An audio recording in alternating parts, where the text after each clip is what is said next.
President Trump has gone back to the drawing board on tax reform as he looks for wide-ranging Republican support behind a tax bill. And joining us now to talk about the tax reform timeline is Fox News contributor Kirsten Haglund. So, Kirsten, it sounds like the August deadline for tax reform may be off the table. If the White House doesn't get it done by December, do you think it's over? No, it's definitely not over. This is something that he campaigned very heavily on. It's something that businesses want. And also, if we did pass tax reform before the midterm elections in 2018, that is a huge win that these House and Senate members can go back to their districts with and said, hey, we got this done.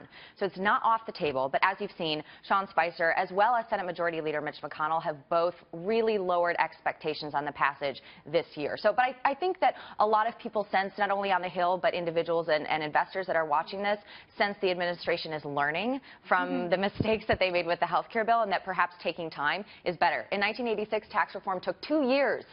So, you know, and the market loved it. Right. When it happened, the stock market loved it. Absolutely. So I think that we can anticipate some more of the same. Where do we stand with the controversial border adjustment tax at this point? It's the bane of the Republicans' existence right now.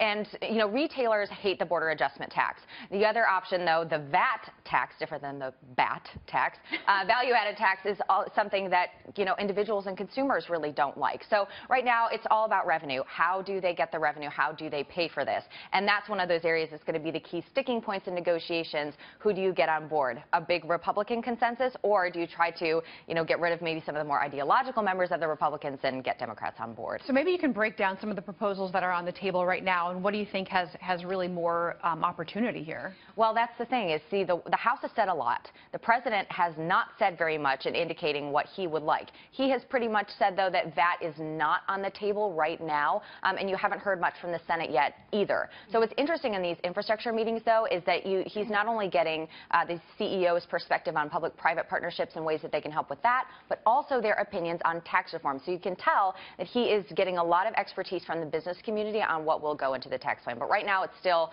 all up for grabs. They're floating some ideas around on Capitol Hill.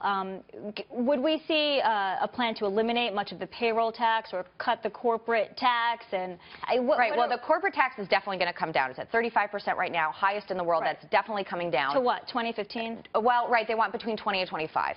That will be the most likely. But insofar as everything else is concerned, cutting the payroll tax would give a worker who makes about $60,000 a year an extra $3,700 basically per year if they're able to cut that tax. That would be a VAT tax, though, which is politically toxic. So a lot of negotiations going down, but they'll make it through.